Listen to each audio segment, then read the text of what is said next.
Halo anak-anak, selamat pagi, selamat siang, selamat sore, dan selamat malam bagi anak-anak yang menonton video ini di waktu kapanpun kalian bisa menonton.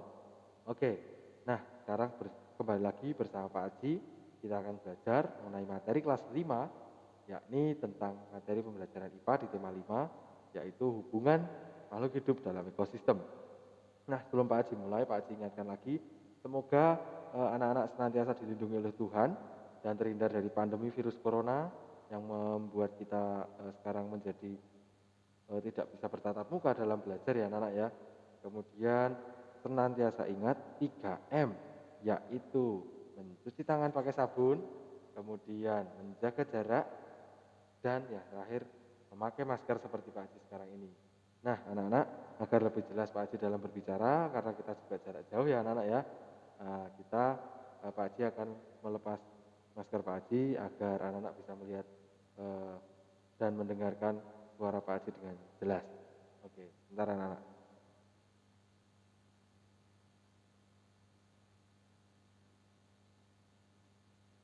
Baik anak-anak, oke, kita mulai saja, tidak berlama-lama. Pak Haji akan mulai materi hubungan makhluk hidup dalam ekosistem. Silahkan menyimak dan memperhatikan di rumah ya anak-anak ya. Oke, kita akan mulai. Nah, hubungan makhluk hidup dalam ekosistem. Kuncinya adalah ekosistem ini anak-anak. Karena di materi sebelumnya kita sudah belajar apa itu ekosistem. Ekosistem itu apa anak-anak? Ya, di suatu tempat yang ada makhluk hidup dan makhluk tak hidup yang saling berinteraksi. Jadi makhluk hidup yang berinteraksi, makhluk hidup dan makhluk tak hidup yang berinteraksi di suatu lingkungan, itu disebut ekosistem ya anak-anak ya. Maka ada istilah yang hidup itu dinamakan biotik atau makhluk hidup itu biotik, sedangkan makhluk tak hidup itu dinamakan abiotik. Oke anak-anak, ya langsung saja kita cermati slide yang ada di sini. Semua makhluk hidup itu yang tinggal di suatu ekosistem itu saling membutuhkan satu sama lain anak-anak. Mirip ketika kita di kelas. Ketika kita di kelas kita itu membutuhkan teman, kita membutuhkan guru untuk mengajar. Begitu juga makhluk hidup di suatu tempat anak-anak. Satu dengan yang lain saling membutuhkan. Nah, makhluk hidup yang saling berinteraksi itu juga untuk mempertahankan hidupnya. Ya kan, seperti kita manusia, anak-anak dan Pak Haji itu membutuhkan makan dan minum untuk mempertahankan hidup. Itu contoh sederhananya ya anak-anak ya. Kemudian interaksi antar makhluk hidup dalam ekosistem itu dapat berupa simbiosis. Walaupun masih banyak hubungan makhluk hidup dengan istilah-istilah lain, tapi anak-anak pelajari nanti di SMP atau di SMA nanti kelak ya. Kita belajar dulu yang sederhana, yakni simbiosis. Apa itu simbiosis? Kita coba lihat di slide berikutnya. Nah, simbiosis itu pengertiannya ini anak-anak ya. Kalian bisa lihat hubungan timbal balik antara dua makhluk hidup yang hidup dalam ekosistem yang sama. Pak diulangi, hubungan timbal balik antara dua makhluk hidup yang hidup dalam ekosistem yang sama. Kalau ekosistem tadi kan yang hidup dan tak hidup di suatu tempat atau lingkungan dan mereka berinteraksi. Kalau simbiosis itu makhluk hidup yang hidup. Oke, makhluk hidup yang hidup ya dalam ekosistem yang sama. Nah, kemudian simbiosis ini juga ada macamnya anak-anak. Kita bagi menjadi 3, yakni mutualisme, kemudian komensalisme, dan parasitisme. Ada 3. Nah, agar anak-anak lebih mengenal lagi apa 3 simbiosis ini, perbedaannya, contohnya apa. Oke, kita simak slide berikutnya. Nah, yang pertama Pak Haji akan jelaskan adalah simbiosis mutualisme. Simbiosis mutualisme itu hubungan atau interaksi antar dua jenis makhluk hidup yang saling menguntungkan anak-anak. Jadi kalau anak-anak itu punya teman, anggap saja ini Ina dan ini itu Danu. Ina memberi hadiah kepada Danu dan Danu memberi hadiah kepada Ina. Kedua teman kalian ini saling menguntungkan anak, karena yang satu senang diberi kado, yang satu juga merasa senang dan diuntungkan karena diberi kado. Itu contoh sederhana dari simbiosis mutualisme. Nah, kemudian kan ini tentang makhluk hidup Pak Haji. Nah, yuk kita kasih contohnya. Tapi kalau kalian diberi pertanyaan oleh guru kalian, tidak boleh menjawab seperti yang contoh Pak Aji tadi. Itu adalah contoh jawaban yang keliru. Nah, mutualisme di sini kita merujuk kepada hewan, tumbuhan. Walaupun nanti ada yang merujuk kepada manusia, tapi itu contoh yang lain. Mari kita lihat dengan seksama lagi contoh-contoh dari simbiosis mutualisme ini. Kita lanjut di slide berikutnya. Nah, ada bunga dan lebah. Bunga dan lebah. Kalau anak-anak punya taman bunga di rumah, kalian bisa lihat taman bunga. Ketika bunga itu sudah mekar, kemudian siapa yang akan mendekati bunga itu selain anak-anak atau mama atau papa kalian? Iya, kupu-kupu dan lebah. Kalau di sini contoh Pak Aji adalah lebah. Lebah itu diuntungkan karena mendapat nektar, anak-anak. Jadi kan makanan lebah itu nektar, itu semacam madu atau cairan manis yang dibutuhkan lebah untuk makan. Nah, nektar itu diambil lebah dari si bunga, dan si bunga itu diuntungkan kenapa? Walaupun dia diambil nektarnya tapi dia untung, kenapa? Karena lebah ini membantu penyerbukan pada bunga. Ya, bertemunya putik dan benang sari itu dibawa oleh lebah dengan kaki-kakinya, nanti ada yang nyangkut di situ, ada yang nempel di kaki-kaki lebah itu, kemudian dibawa lebah ke bunga yang lain, ke tanaman yang lain, ke tumbuhan yang lain, dan nanti timbul adanya penyerbukan bunga. Dan banyak taman atau tumbuhan sekitarnya banyak yang berbunga. Itu karena bantuan si lebah. Jadi bunga dan lebah adalah simbiosis mutualisme yang saling menguntungkan. Lanjut, ada ikan badut dan anemon. Oke, kalau ikan badut untungnya apa Pak Aji? Ya, kalian bisa lihat di gambar ini ya. Ikan badut itu untungnya, ikan badut bisa bersembunyi dari predator atau dari yang memakan ikan badut itu di dalam sela-sela tentakel anemon. Karena tentakel itu bisa mengeluarkan sengatan. Kalau anemon untungnya apa? Anemon itu untung karena dia itu dimangsa oleh ikan kupu-kupu namanya, anak-anak. Jadi karena ada anemon, maka ikan kupu-kupu itu takut. Ya, dan kemudian anemon itu juga menguntungkan bagi ikan badut itu menguntungkan juga kepada anemon karena ikan badut membersihkan parasit dan sisa makanannya. Nah, itu ya. Itulah dua makhluk yang saling menguntungkan, yaitu ikan badut dan anemon. Kemudian contoh ketiga, Pak Haji masih punya contoh. Kerbau dan burung jalak. Kalau anak-anak itu sering ke sawah dan melihat, tapi sayangnya sawah sekarang ini pembajak sawah itu bukan lagi menggunakan kerbau, tapi menggunakan traktor pakai mesin ya. Jadi kita jarang sekali melihat kerbau. Apalagi anak-anak yang tinggal di kota, sulit juga melihat adanya sawah. Nah, kalian bisa lihat di gambar yang ada di presentasi Pak Haji saja ini. Jadi kerbau itu di punggungnya banyak sekali burung jalak. Nah, di sana itulah burung jalak mencari makanannya, yaitu kutu yang ada di tubuh kerbau. Nah, itu kan burung jalak untung ya, bisa kenyang perutnya. Perutnya kenyang karena makan kutu dari si kerbau. Sedangkan si kerbau itu untung karena dia tidak akan gatal-gatal lagi, yang disebabkan oleh kutu karena sudah dimakan si burung jalak. Jadi ketiga hewan dan tumbuhan yang Pak Haji contohkan tadi adalah contoh mutualisme. Kalau anak-anak bisa memberikan contoh yang lain itu bagus sekali.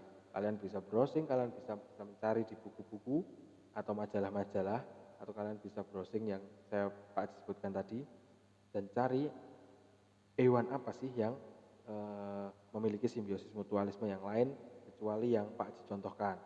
Oke, kita lanjut di simbiosis yang kedua.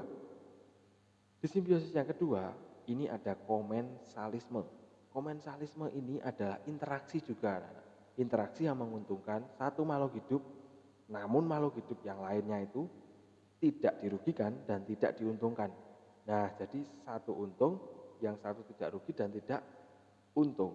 Nah, apa ya contohnya ya? Oke, mari kita lihat contohnya.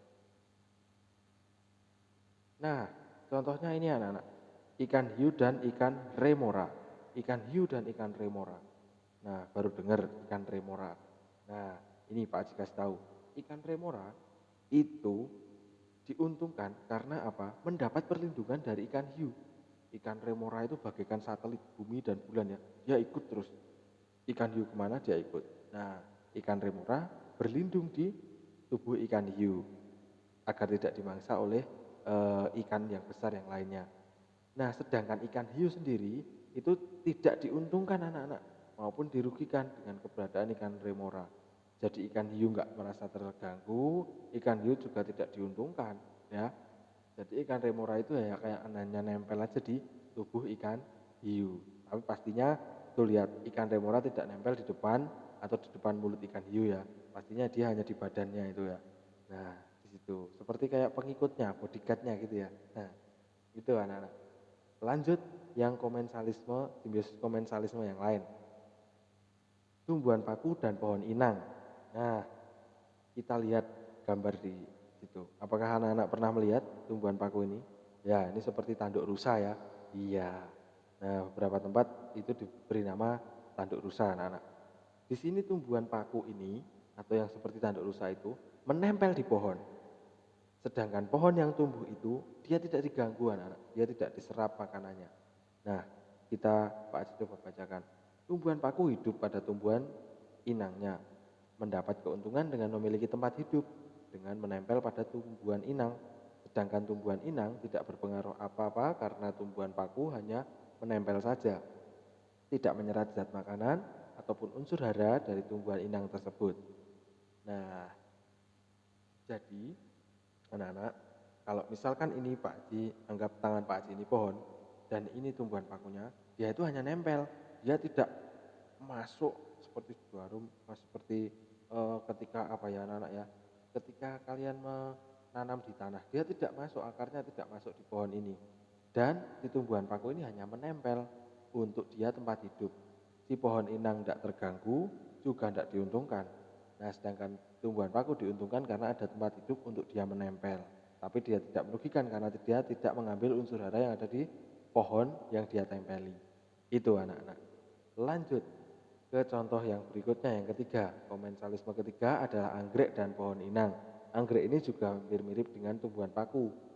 Nah, namun kan jenisnya berbeda. Anggrek ya, dia muncul bunga, tumbuhan paku tidak muncul bunga. Anggrek ini diuntungkan anak-anak, sedangkan tumbuhan inang tidak dirugikan. Anggrek diuntungkan karena mendapat tempat hidup dan menempel pada tumbuhan inang. Tumbuhan inang tidak diganggu, tidak diambil makanannya.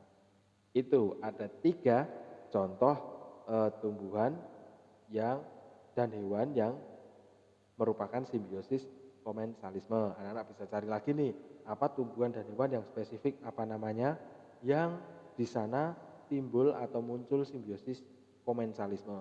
Ya, yang satu diuntungkan dan yang satu tidak dirugikan dan diuntungkan. Kita lanjut ke simbiosis yang terakhir anak-anak, yang ketiga. Apa itu? Parasitisme. Nah, di sini apa pengertiannya? Pengertian dari parasitisme ini anak-anak, interaksi yang menguntungkan satu makhluk hidup dan merugikan bagi makhluk hidup yang satu. Dia rugi sekali. Yang satu untung, yang satu rugi, ya. Rugi ya, bukan mati tapi rugi ya anak-anak ya. Oke, mari kita cari tahu contohnya apa saja. Nah, contoh yang pertama itu kita anak-anak. Ini menjadi contoh parasitisme di makhluk hidup, simbiosis parasitisme makhluk hidup, yaitu manusia. Bukan hanya manusia sebenarnya, seperti babi, kemudian seperti hewan-hewan ternak seperti sapi itu juga kadang digigit nyamuk kok anak-anak. Jadi bukan hanya manusia ya. Nah, nyamuk dan manusia. Kalau anak-anak digigit oleh nyamuk, nyamuknya kira-kira untung enggak? Iya, untung sekali. Dia menyerap atau menyedot darah kita dan dia menjadi kenyang karena dia sudah makan atau minum darah kita. Sedangkan manusia dirugikan karena kulitnya menjadi gatal. Nah, siapa yang pernah gatal karena digigit nyamuk? Nah, pasti hampir semua anak pernah digigit nyamuk ya. Nah, bukan hanya gatal pada manusia anak-anak. Terkadang nyamuk itu juga membawa penyakit anak-anak, yaitu seperti demam berdarah atau malaria. Maka merugikan bagi makhluk hidup yang bernama manusia ya, ataupun hewan yang digigit oleh nyamuk. Sedangkan nyamuk itu untung. Kita lanjut ke contoh yang kedua. Kutu dan kucing. Siapa yang di rumah pelihara kucing? Ya, mungkin anjing juga ya. Nah, anjing dan kucing, kutu dan kucing itu dirugikan. Kutunya atau kucingnya? Iya, kucingnya yang dirugikan. Kutunya untung karena kutunya ada tempat hidup yaitu di tubuh kucing. Kutunya untung karena kutu mendapat menyerap darahnya si kucing itu atau menyerap zat-zat yang ada di kucing lewat kulit. ya toh. Nah, dia memakan dagingnya, menyedot darahnya si kucing, maka si kucing akan rugi, dia akan sakit jika kutu yang ada di tubuhnya itu banyak sekali. Ya, jika anak-anak memiliki anjing atau kucing di rumah, jangan lupa untuk dimandikan, jangan lupa untuk dirawat dan peliharanya dengan dirawat betul, jangan sampai ada kutu di tubuh hewan peliharaan anak-anak itu. Oke, kita lanjut. Contoh yang lain dari parasitisme. Ini yang contoh tumbuhan anak-anak, yaitu tali putri dan tumbuhan inang. Tali putri itu apa Pak Haji? Wah, ada yang belum pernah lihat tali putri? Nah, kalau dulu zaman Pak Haji kecil, tali putri ini digunakan untuk beberapa anak-anak perempuan untuk itu loh anak-anak bermain masak-masakan. Nah, anggapannya itu adalah mie-nya, ya kan? Itu hanya mainan tapi. Nah, betul sekali, tali putri itu bentuknya seperti mie kuning anak-anak. Nah, yang ada di kalau dulu itu di tumbuhan yang menjadi pagar-pagar itu, ya kan? Atau ilalang-ilalang atau tumbuhan inangnya biasanya seperti itu. Nah, tali putri ini akan melilit sulur-sulur lalu menghisap saripati makanan dari tumbuhan inang atau tumbuhan yang ditempatinya. Sedangkan tumbuhan inang akan dirugikan anak-anak. Dirugikan karena dia diserap sari-sari makanannya atau saripati yang ada di sana. Maka tali putri untung, tumbuhan inang dirugikan. Maka itu disebut sebagai parasitisme. Oke, ketiga simbiosis kita sudah pelajari anak-anak, dan juga setiap simbiosis Pak Haji beri contoh ke kalian yaitu berupa 3 contoh, baik itu di makhluk hidup hewan maupun makhluk hidup tumbuhan, dan juga kita manusia seperti dari simbiosis yang terakhir tadi yaitu simbiosis parasitisme. Baik, sekarang ada tugas keterampilan untuk anak-anak.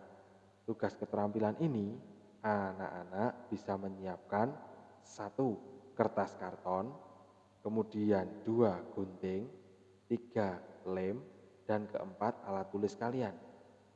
Nah, langkah kegiatannya ini ada 5 langkah anak-anak. Yang pertama, gunting karton berukuran 8 kali 10 cm untuk membuat kartu. Yang kedua, carilah gambar contoh-contoh simbiosis, baik itu di buku, di majalah, atau internet. Nah, ingat, untuk menggunakan internet kamu harus didampingi oleh orang tua atau gurumu. Sekarang gurumu Pak Haji tidak bisa mendampingi secara langsung di rumah. Nah, harapan Pak Haji kalian tetap didampingi oleh orang tua dalam menggunakan internet, agar bijak dalam menggunakan internet, membuka yang sesuai dengan konten dan umur kalian. Oke anak-anak? Kemudian langkah ketiga, cetak dan guntinglah gambar-gambar tersebut. Nah, 1 gambar ditempelkan di 1 kartu ya anak-anak ya. Nah, kemudian langkah keempat, tuliskan nama makhluk hidup di bawah gambar pada kartu kalian. Nah, kemudian yang kelima, tuliskan keterangan mengenai interaksi yang terjadi di bagian belakang kartu yang telah jadi dan telah kalian buat, telah kalian tempelkan, telah kalian kasih nama di situ. Oke anak-anak? Jadi anak-anak membuat yang namanya kartu simbiosis, tugas keterampilan IPA ya. Nanti di akhir video Pak Haji akan contohkan seperti apa itu kartu simbiosis. Hanya satu saja yang Pak Haji contohkan sesuai dengan contoh yang Pak Haji telah buat tadi. Harapan Pak Haji, kalian bisa mencari contoh sebanyak-banyaknya dari simbiosis-simbiosis yang telah Pak Haji jelaskan, dan anak-anak bisa mencari yang lain dari contoh yang Pak Haji sebutkan tadi.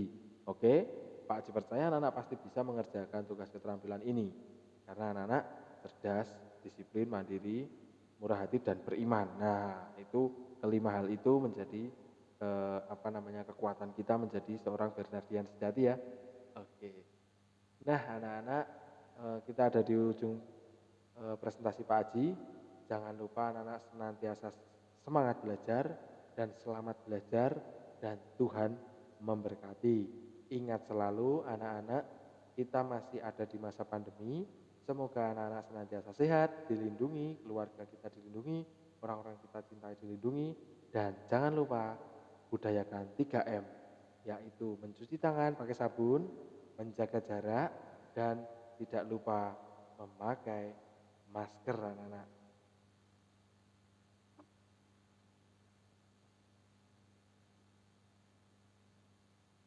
Nah, kalau anak-anak sudah memakai masker seperti Pak Haji ini, di ujung video Pak Haji ini, Pak Haji minta tolong untuk kalian bisa like dan share dan komen, serta jangan lupa di subscribe ya channel Pak Aji ini, agar nanti Pak Aji bisa bikin konten-konten yang lebih menarik lagi untuk anak-anak semuanya.